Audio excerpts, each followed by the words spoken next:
Dès l'été de l'année 1942, à un moment où l'armée allemande avançait encore vers le Caucase et croyait pouvoir sceller le destin de la guerre par une dernière poussée vers les champs pétrolifères, une décision stratégique prit forme dans les bureaux du Heereswaffenamt.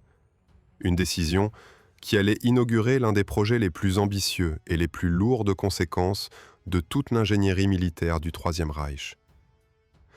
On exigeait la création d'un véhicule capable de porter la nouvelle pièce de canon de 88 mm à tube long, une arme d'une puissance telle qu'elle pouvait perforer n'importe quel blindage allié à des distances auxquelles les adversaires ne pouvaient même pas riposter.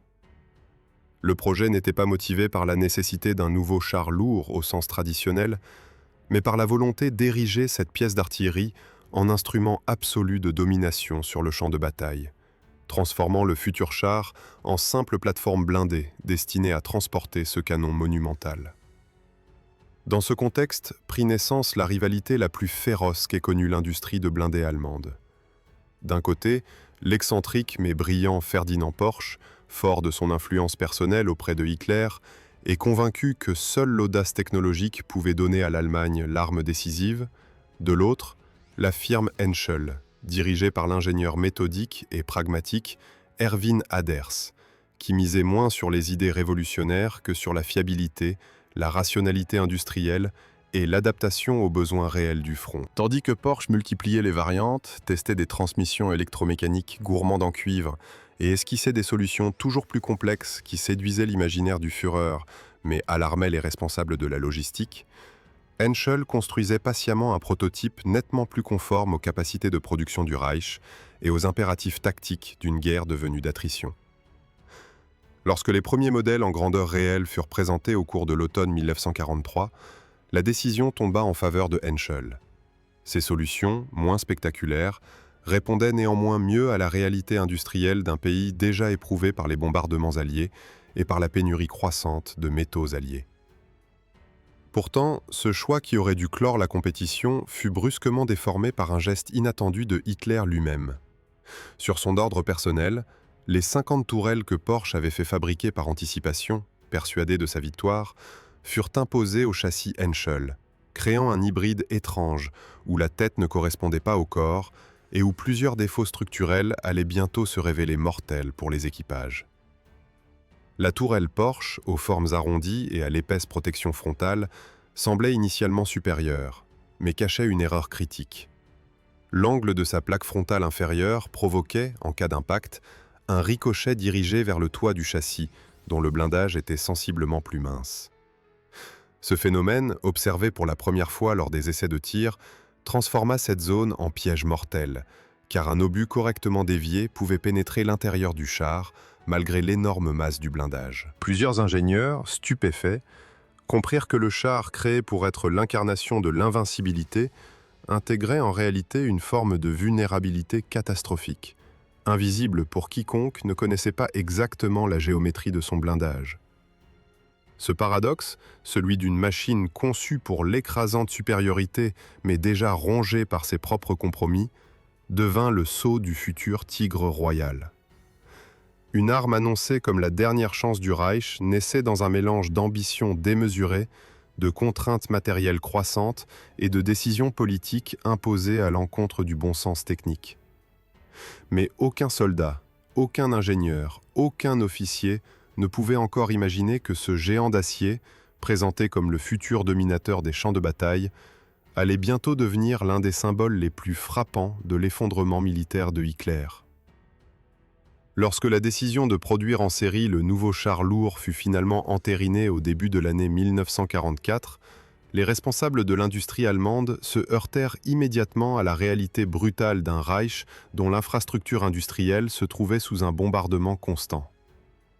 Les plans initiaux, qui prévoyaient la fabrication de plus d'1 millier d'exemplaires à un rythme mensuel approchant la centaine d'unités, furent balayés par les attaques dévastatrices de l'aviation alliée, lesquelles visaient avec une précision croissante les centres névralgiques de la production d'armement. Le cas de Cassel, où étaient implantées les usines Henschel, demeure l'exemple le plus saisissant de cette tragédie industrielle. En quelques heures seulement, des centaines de bombardiers transformèrent les chaînes de montage en un paysage de ruines fumantes, provoquèrent la mort de milliers de civils et plongèrent la production du Tigre royal dans un chaos dont elle ne se remit jamais complètement. Cette destruction massive n'était cependant que le premier maillon d'une longue chaîne de difficultés. L'Allemagne, qui avait déjà perdu l'accès à plusieurs sources essentielles de minerais alliés, se voyait contrainte de fabriquer le blindage du nouveau char en utilisant des aciers appauvris en nickel, en chrome et en molybdène, dont l'absence rendait les plaques plus fragiles, moins résistantes aux chocs thermiques et mécaniques, et surtout beaucoup plus susceptibles de produire des éclats meurtriers à l'intérieur du compartiment de combat lorsque l'obus adverse ne perforait pas directement. Ce phénomène, particulièrement redouté des équipages, transformait la simple survie d'un impact en une loterie macabre, car même un tir non pénétrant pouvait provoquer des gerbes de fragments métalliques capables de détruire l'optique, d'endommager les systèmes internes et de blesser grièvement l'équipage. Les délais de production s'allongeaient, aggravés par les ruptures d'approvisionnement qui affectaient chaque atelier, chaque sous-traitant, chaque ligne logistique. Dans ce contexte désespéré, les ingénieurs furent contraints d'abandonner progressivement une série de procédés jugés essentiels quelques mois auparavant. Le traitement antimine magnétique, connu sous le nom de Zimmerit, fut abandonné non pas pour des raisons tactiques, mais parce que son application exigeait plusieurs jours de séchage, temps devenu impossible à gaspiller alors que les brigades de réparation travaillaient sous les sirènes d'alarme et que les bombardiers tournaient au-dessus des villes. Les finitions internes furent sacrifiées, les contrôles qualité raccourcis, les tolérances de montage élargies, et chaque char sortant des ruines de Henschel ressemblait un peu plus à un compromis douloureux qu'à l'arme invincible promise dans les discours officiels. Parallèlement à ces contraintes matérielles, le Tigre royal révélait un autre talon d'Achille, encore plus inquiétant, sa démesure logistique. Avec près de 69 tonnes en ordre de combat, la machine dépassait les capacités maximales de nombreuses infrastructures européennes. La traversée d'un pont devenait un enjeu stratégique en soi, requérant reconnaissance préalable, renforcement éventuel et souvent renoncement, car les risques d'effondrement étaient trop importants. Pour le transport ferroviaire, l'obligation d'équiper le char de chenilles étroites destinées à respecter le gabarit imposé par les wagons nécessitait une procédure extrêmement longue de remplacement des chenilles opérationnelles, procédure qui devait être répétée à l'arrivée, parfois sous le feu ennemi. Le moindre déplacement devenait ainsi un exercice d'endurance mécanique et humaine. Cette lourdeur extrême se combinait à une motorisation insuffisante. Le moteur Maybach, déjà éprouvé par les besoins des chars plus légers, peinait à déplacer le monstre conçu pour porter le canon L-71 sur des terrains accidentés. Les rapports de front mentionnaient des surchauffes fréquentes, des embrayages brûlés, des transmissions endommagées après seulement quelques kilomètres de manœuvres intensives. Le char, théoriquement destiné à dominer les engagements à longue distance, se retrouvait parfois immobilisé avant même d'atteindre sa position de tir idéale, laissant son équipage vulnérable à l'artillerie, aux avions ou à une simple panne fatale. Au-delà des chiffres, des matériaux, des délais, un sentiment se répandait progressivement parmi les techniciens et les officiers chargés de superviser la montée en puissance du programme. Malgré son allure imposante, malgré sa puissance de feu incontestable, malgré la propagande qui en faisait l'emblème de la revanche annoncée de Hitler, le Tigre royal arrivait trop tard, coûtait trop cher, exigeait trop de ressources et menaçait d'engloutir ce qui restait de la capacité industrielle allemande. Pourtant, malgré ces signes alarmants, le haut commandement insistait. Le nouveau char devait être envoyé au front sans délai, même si cela signifiait déployer une machine encore inachevée, imparfaite et incapable de supporter les exigences d'une guerre devenue mobile et impitoyable. La scène était désormais dressée pour l'entrée en service d'un colosse aux pieds d'argile, dont les premières apparitions au combat allaient frapper l'imagination des soldats alliés, autant qu'elles allaient révéler l'abîme entre les ambitions du Reich et la réalité de son effondrement industriel. Lorsque les premiers Tigres royaux furent finalement remis aux unités opérationnelles durant l'été 1944, l'attente fébrile des équipages, nourrie par des mois de rumeurs et de promesses d'invincibilité, se heurta immédiatement à la réalité du champ de bataille, où les règles du combat avaient évolué bien plus vite que la cadence de production allemande.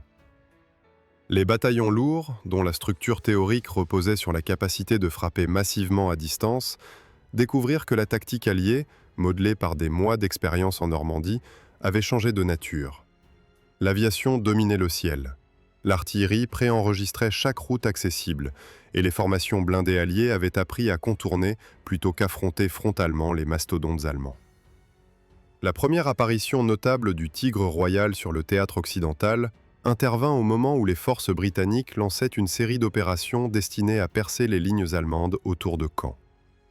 Les équipages allemands, fraîchement instruits, avançaient avec la certitude que leurs canons de 88 mm pourraient balayer n'importe quel char adverse avant même que celui-ci ne distingue la silhouette trapue du colosse allemand.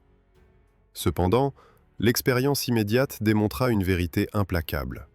La supériorité théorique du blindage et de l'armement ne compensait pas la vulnérabilité radicale du char face à des attaques aériennes coordonnées. Les bombardiers alliés, volant à haute altitude, transformaient les zones de rassemblement allemandes en mer de flammes, et les tigres royaux, incapables de se disperser avec agilité, devenaient des cibles dont l'ampleur même facilitait la détection. Pourtant, malgré ces contraintes, plusieurs duels blindés révélèrent de manière spectaculaire la puissance du canon L-71. Lors des engagements à distance moyenne, les équipages alliés constatèrent avec effroi que leurs obus rebondissaient sur la cuirasse inclinée du Tigre royal, tandis qu'un seul projectile allemand suffisait à réduire un Sherman ou un Cromwell en une carcasse calcinée. Les rapports britanniques mentionnaient des cas où aucun tir direct ne parvenait à ralentir l'avancée allemande, obligeant les commandants alliés à réclamer l'appui d'artillerie lourde ou de chasseurs bombardiers pour neutraliser des machines que leurs propres chars ne pouvaient affronter sans risque d'anéantissement immédiat. Cependant, ces victoires ponctuelles masquaient une dynamique bien plus sombre. Les bataillons équipés du Tigre royal se heurtaient à des limitations opérationnelles qui compromettaient toute tentative de manœuvre offensive. Le ravitaillement devint un cauchemar logistique. La consommation dévorante du moteur Maybach exigeait des quantités de carburant que l'Allemagne ne pouvait plus garantir régulièrement. Les unités blindées devaient parfois choisir entre poursuivre une progression tactiquement avantageuse ou s'arrêter pour économiser les dernières réserves de carburant, laissant aux Alliés l'opportunité de réorganiser leurs lignes. À cela s'ajoutait une autre faiblesse, d'autant plus grave qu'elle ne figurait dans aucun manuel: la fatigue des équipages. Le Tigre royal, malgré son espace interne plus généreux que celui du Tigre I, restait une fournaise mécanique. Les odeurs d'huile brûlée, les vibrations incessantes, la chaleur dégagée par la transmission et l'impossibilité d'aérer correctement l'habitacle transformaient chaque marche en une épreuve physique. Des témoignages d'époque relatent des mécaniciens qui perdaient connaissance après plusieurs heures passées à tenter de maintenir en état une machine qui ne pardonnait aucune erreur. L'arrivée des premiers exemplaires sur le front oriental révéla, quant à elle, une autre facette de la confrontation. Contrairement à l'Ouest, où les Alliés recouraient massivement au soutien aérien, les engagements à l'Est reposaient davantage sur la topographie, les tactiques de camouflage soviétiques et l'utilisation méthodique de zones boisées pour tendre des embuscades. Les équipages allemands furent frappés par la rapidité avec laquelle les tankistes soviétiques s'adaptaient à leur nouveau rival. Plutôt que de risquer un duel frontal, les formations soviétiques cherchaient à attirer le Tigre royal dans des couloirs naturels, où sa mobilité réduite deviendrait un handicap fatal. Cette situation devint particulièrement évidente lors des premières tentatives allemandes pour regagner des positions stratégiques autour des zones de pont sur la Vistule. Les Tigres royaux, avançant sur des chemins défoncés, s'enfonçaient dans des ornières profondes, peinaient à tourner, se retrouvaient immobilisés par des arbres abattus intentionnellement ou bloqués par des fossés que leurs poids colossaux transformaient en pièges infranchissables. Les commandants allemands, conscients que chaque immobilisation signifiait un risque d'abandon, hésitaient de plus en plus à engager leur atout majeur dans des secteurs où la topographie avantageait clairement l'adversaire. Il devint ainsi évident que le Tigre royal, bien qu'impressionnant dans un duel théorique, souffrait dès que l'environnement imposait une guerre de mouvement. Les transmissions rendaient l'âme après quelques heures d'efforts forcés. Les moteurs perdaient leur puissance, les galets s'usinaient à une vitesse alarmante, et chaque panne immobilisait une machine dont l'extraction nécessitait des moyens que la Wehrmacht n'avait plus. Dans ce contexte d'épuisement industriel et d'encerclement incessant, la peur irrationnelle mais compréhensible de se retrouver emprisonné dans un monstre immobilisé commença à gagner les équipages, dont la confiance initiale se fissurait à mesure que les réalités du front rattrapaient les promesses de la propagande. L'ensemble de ces facteurs préparait le terrain pour l'un des épisodes les plus significatifs de la carrière du Tigre royal. Son choc frontal avec les blindés lourds soviétiques lors de la bataille du saillant de Sandomierz, où la théorie de l'invincibilité allait se confronter brutalement à la tactique implacable de l'armée rouge. Lorsque les unités allemandes engagées autour du saillant de Sandomierz reçurent l'ordre d'avancer en direction des positions soviétiques durant la première quinzaine d'août 1944, les équipages du Tigre royal croyaient encore que la puissance brute de leurs machines suffirait à inverser l'issue d'une situation stratégique déjà profondément compromise.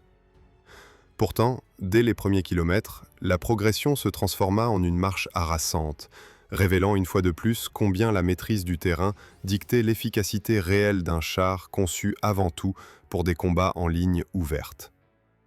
Les routes déjà détruites par les combats se transformaient sous la masse colossale du blindé en sillons instables, ralentissant chaque déplacement et forçant les moteurs à travailler à leurs limites thermiques. Au sein des formations allemandes, le moral oscillait entre confiance mécanique et inquiétude croissante. Les rapports radio faisaient état de pannes soudaines, de ruptures de galets, de transmissions surchauffées, mais ces avertissements étaient balayés par l'urgence de l'opération. Les commandants avaient été assurés que leur nouvel engin, armé du canon L-71 et doté d'une cuirasse jusqu'alors jamais égalée, surclasserait tout adversaire rencontré. L'idée même que l'armée rouge puisse disposer de moyens permettant d'ébranler ce titan semblait impensable à nombre d'officiers allemands. Pourtant, les officiers soviétiques avaient anticipé l'arrivée de cette nouvelle menace. Dès la détection du regroupement blindé ennemi, des réseaux de positions avancées furent établis, combinant tirs croisés, points d'observation soigneusement camouflés et zones piégées destinées à canaliser les lourds blindés allemands.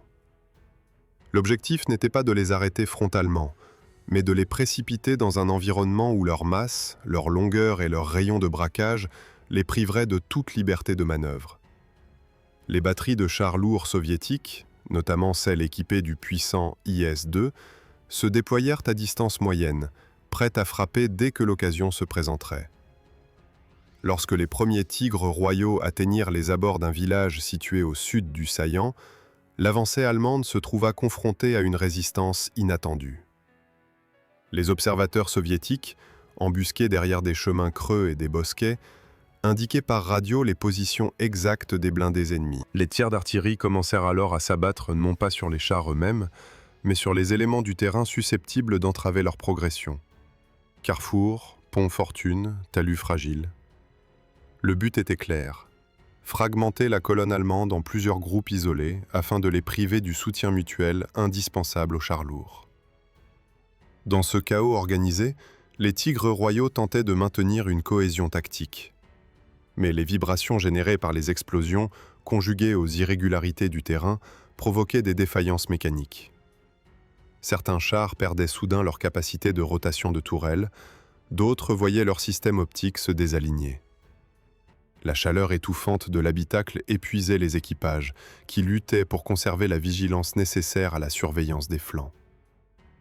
C'est précisément à ce moment que les formations soviétiques lancèrent l'attaque principale. Les IS-2, profitant de la fragmentation allemande, surgirent depuis des positions décalées. Leurs canons de 122 mm, dont la cadence de tir restait modeste mais la puissance d'impact considérable, commencèrent à frapper méthodiquement les sections latérales des blindés allemands. Les coups portés étaient précis: viseurs de tourelles, zones proches des galets, plaques de blindage inférieures où les angles d'inclinaison réduisaient l'efficacité de la cuirasse allemande. Pour les équipages des Tigres royaux, la situation devint immédiatement critique. Les tourelles, nécessitant un temps non négligeable pour pivoter, peinaient à suivre la multiplicité des angles d'attaque. Les tirs allemands, pourtant précis, ne parvenaient à atteindre leur cible qu'à condition de disposer d'un secteur dégagé suffisamment large pour engager le canon. Or, l'embuscade soviétique avait été conçue pour neutraliser cette supériorité à longue portée. Les chars allemands tiraient souvent trop tard, tandis que leurs adversaires, en embuscade, frappaient les zones vulnérables avec une efficacité redoutable. Bientôt, les premières machines furent immobilisées. une tourelle bloquée par un choc latéral, un barbotin endommagé par un éclat, un moteur en surchauffe refusant de redémarrer. Autant d'incidents qui, dans une autre situation, auraient pu être réparés, mais qui, ici, condamnaient le char à l'abandon. Les équipages, conscients de la menace d'encerclement, prenaient parfois la décision de quitter le blindé, préférant la survie à la certitude d'être piégés dans une masse d'acier incapable de bouger. La panique ne se propageait pas ouvertement dans les rangs allemands, mais les communications radio trahissaient une tension qui ne cessait de croître. Les demandes d'appui d'artillerie se multipliaient, tandis que les rapports mentionnant des véhicules neutralisés créaient un sentiment d'urgence qui fissurait la structure tactique allemande. Les ordres changeaient rapidement. Tenir la position, puis se replier, puis consolider un point d'appui. Autant de directives contradictoires qui révélaient la perte de contrôle du commandement face à une manœuvre soviétique parfaitement exécutée. Lorsque la nuit tomba, les flammes des chars détruits illuminaient par intermittence le champ de bataille. Les silhouettes massives des tigres royaux, immobilisés ou renversés dans les fossés, contrastaient avec la mobilité intacte des unités soviétiques, qui se repositionnaient déjà pour préparer l'assaut du lendemain. Les équipages allemands, exténués, comprenaient désormais que leur arme tant vantée pouvait être neutralisée, non par manque de puissance, mais parce qu'elle n'avait pas été créée pour une guerre où le mouvement, la surprise et l'adaptabilité comptaient davantage que l'épaisseur du blindage. Cette nuit-là marqua un tournant dans la perception du Tigre royal, même parmi ceux qui continuaient de servir à son bord. La certitude de combattre dans le meilleur char du monde vacilla. Et au matin du 13 août, lorsque les Soviétiques lancèrent une nouvelle phase de l'offensive, le destin du plus célèbre des colosses allemands bascula définitivement. Au lever du jour, le 13 août, la brume qui recouvrait encore les champs détrempés du saillant de Sandomierz masquait temporairement l'ampleur du désastre subi par les blindés allemands la veille. Lorsque les premiers rayons filtrèrent à travers les nuages bas, les équipages restants découvrirent un paysage transformé en un enchevêtrement de carcasses brûlées, de chenilles arrachées et de tourelles gisant de travers. Le grondement lointain des moteurs soviétiques annonçait que l'armée rouge n'avait pas l'intention de laisser aux Allemands le moindre répit pour réorganiser leurs lignes ou tenter d'évacuer les chars immobilisés. Les Tigres royaux opérationnels reçurent immédiatement l'ordre d'établir une ligne défensive de fortune à l'entrée du village. Les officiers espéraient ralentir suffisamment l'offensive pour permettre l'arrivée d'unités d'appui, mais la réalité mécanique imposait ses propres limites. Plusieurs engins peinaient déjà à atteindre une vitesse correcte, la transmission surchauffée réagissant avec retard, tandis que les systèmes de visée, secoués par les chocs incessants de la veille, perdaient en précision. Les chefs de char savaient que la bataille qui s'annonçait serait probablement la dernière qu'ils mèneraient à bord de leur colosse d'acier. Lorsque les premiers IS-2 émergèrent de la lisière forestière au nord-ouest du village, ils avancèrent lentement, comme des silhouettes lourdes et méthodiques, parfaitement conscientes de l'avantage tactique dont elles disposaient. Au lieu de charger frontalement, les tankistes soviétiques adoptèrent une tactique de harcèlement. Tirs espacés mais ciblés, recul immédiat pour éviter les ripostes, repositionnement constant destiné à maintenir le stress et l'incertitude dans les rangs allemands. Chaque impact faisait vibrer le sol. Chaque détonation révélait que les obus ennemis cherchaient systématiquement les zones les moins protégées des Tigres royaux. Flancs, anneaux de tourelles, trappes de maintenance. Les Tigres royaux ripostaient, et plusieurs coups au but secouèrent les blindés soviétiques, mais la cadence réduite du canon allemand, conjuguée au manque d'horizon dégagé, empêchait toute séquence de tirs soutenus. Les équipages tentaient de corriger leur position, mais chaque mouvement sollicitait brutalement la mécanique déjà exténuée. Certains chars perdaient soudain l'usage d'un barbotin ou d'un galet clé, se retrouvant immobilisés à peine quelques mètres après avoir tenté une manœuvre de flanc. D'autres, trop enfoncés dans les bas-côtés, durent renoncer à toute idée de déplacement. C'est alors qu'un événement décisif scella le sort de la ligne allemande. Un IS-2, embusqué derrière un talus, attendit qu'un Tigre royal tente de réorienter sa tourelle vers un second blindé soviétique surgissant à son extrême droite. L'instant où les deux machines se croisèrent dans le viseur fut bref, mais suffisant pour transformer le duel en exécution. Le canon soviétique cracha un projectile lourd qui frappa le flanc du géant allemand. La déflagration, brutale, fit jaillir une gerbe d'acier incandescent. Le blindé se cabra légèrement avant de retomber sur ses chenilles, désormais inutiles. À l'intérieur, les membres d'équipage n'eurent aucune chance contre les éclats qui traversèrent l'habitacle. La destruction de ce char déclencha une réaction en chaîne. Voyant leurs camarades anéantis en un seul tir précis, les tigres royaux restants tentèrent de concentrer le feu sur la position soviétique. Mais la lenteur de pivotement des tourelles rendait toute coordination illusoire. Les IS-2, parfaitement synchronisés, profitèrent de cette vulnérabilité. Un second projectile, frappant presque horizontalement, traversa la tourelle d'un autre blindé allemand, projetant vers l'extérieur une gerbe de métal déformé. Le char resta figé, un panache de fumée noire s'élevant lentement de son intérieur. La pagaille gagna le reste de la ligne. Certains chars allemands, encore mobiles, tentèrent un repli, mais la masse du Tigre royal, combinée à l'état désastreux du terrain, réduisait cette tentative à un déplacement douloureux et hésitant. Plusieurs IS-2 poursuivirent ces blindés en fuite, frappant méthodiquement leurs parties arrière, zone où l'épaisseur de blindage offrait peu de résistance. Un autre Tigre royal explosa lorsqu'un obus atteignit l'emplacement des réservoirs. L'onde de choc projeta des débris brûlants à plusieurs mètres de hauteur. C'est dans ce contexte que se produisit l'épisode resté célèbre, la découverte du Tigre royal abandonné intact par son équipage. Au cours de l'avancée soviétique à travers le village, une patrouille d'infanterie tomba sur l'un des géants allemands arrêtés en plein milieu d'une ruelle. Rien n'indiquait un impact direct. La peinture était intacte, les chenilles en place, les trappes fermées. Intrigués, les soldats ouvrirent la tourelle et découvrirent un spectacle aussi inattendu qu'incompréhensible. Réservoir plein, obus rangés avec soin, levier opérationnel. Le moteur, après quelques essais, put même être remis en marche.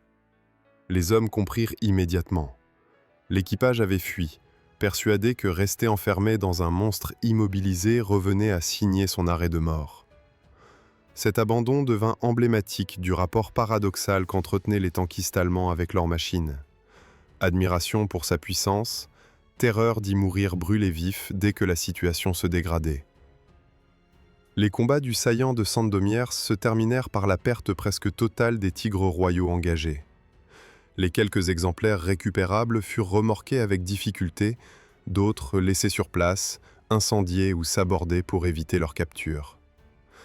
Ce jour-là, l'image d'invincibilité du Tigre royal s'effondra définitivement.